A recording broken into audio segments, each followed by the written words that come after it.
Te muestro lo que ocurre a nivel anatómico cuando realizamos el movimiento de extensión de cadera. Entonces, para empezar, en anatomía los movimientos comienzan desde la posición anatómica, que es esta que vemos aquí. Se parece mucho a Tadasana.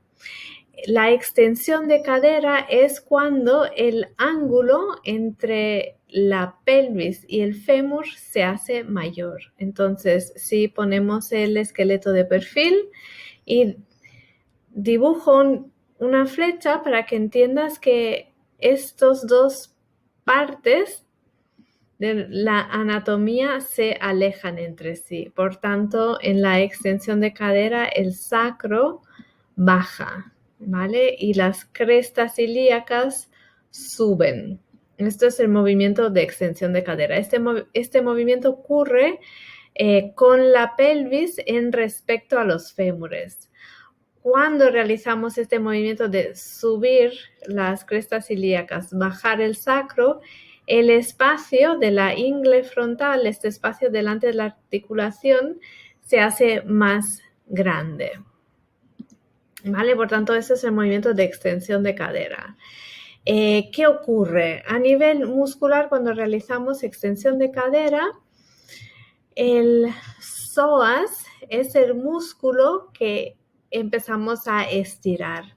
El psoas es el principal flexor de la cadera. Significa que cuando se contrae, las fibras se hacen más cortas y, por tanto, favorecen el acercamiento de la zona lumbar con los fémures o la pierna, ¿vale? Entonces, es un músculo que controla la flexión de la cadera. Vemos que el músculo tapiza la parte frontal de la articulación de la cadera junto con el músculo ilíaco. Aquí tenemos el psoas y su compañero es el ilíaco y juntos son flexores de la cadera.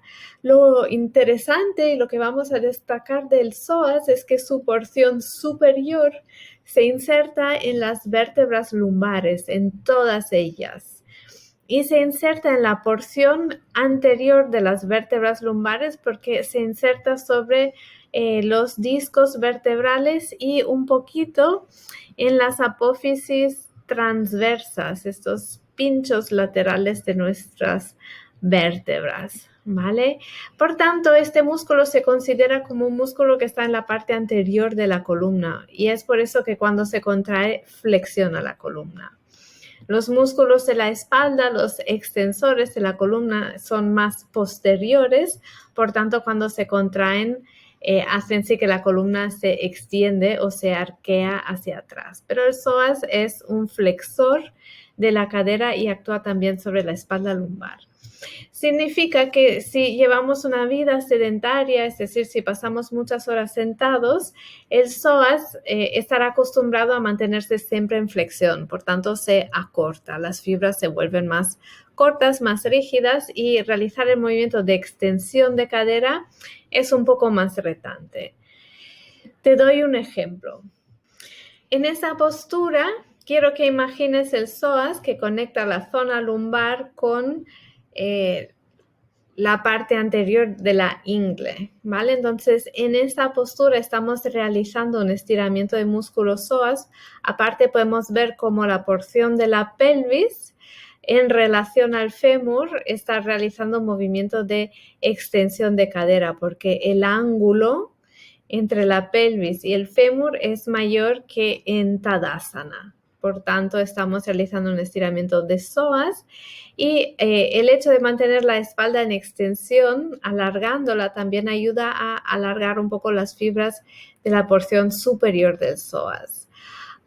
Cuando el psoas es acortado y llevamos esta pierna, si la lleváramos hacia más para atrás, extendiendo la rodilla, en una situación en la que el psoas es acortado, debido a que se insertan las vértebras lumbares, un psoas corto crearía una lordosis más pronunciada, que ayudaría a que la espalda baja se arquee más. Por tanto, es interesante cuando realicemos estiramientos de psoas que contemplemos la posición de la pelvis respecto al fémur para poder estirar el músculo sin hiperextender la zona lumbar.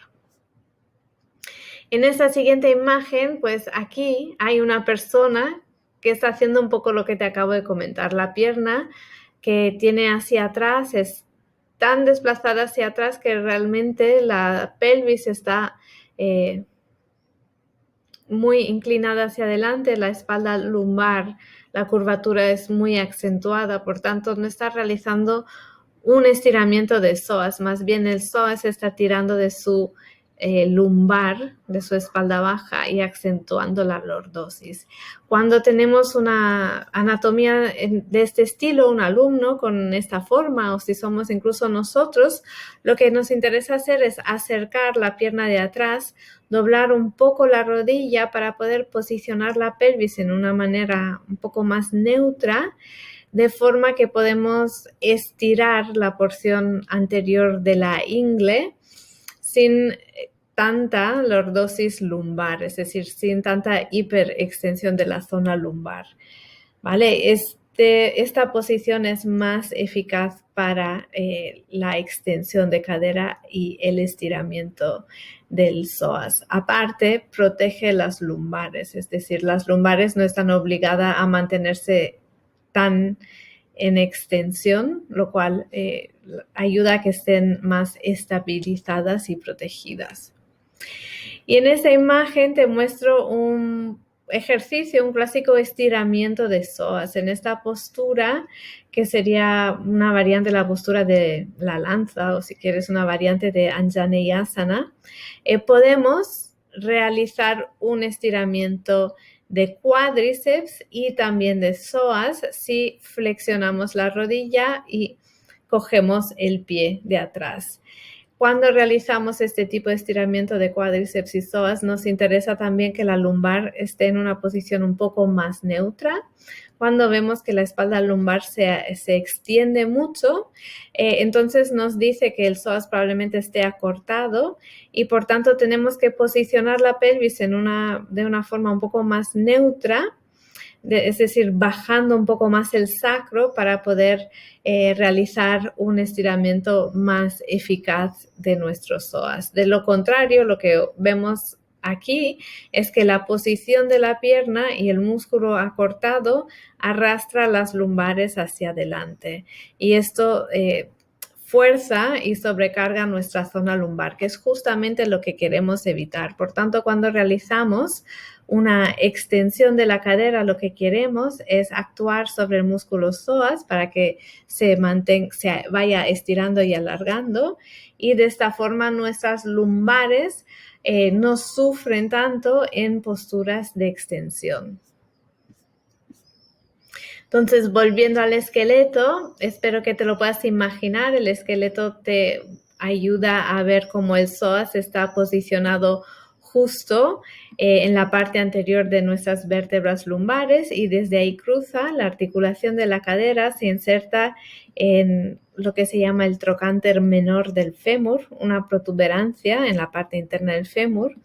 Y cuando llevamos el fémur hacia atrás, lo que ocurre es que el psoas se extiende en su porción inferior.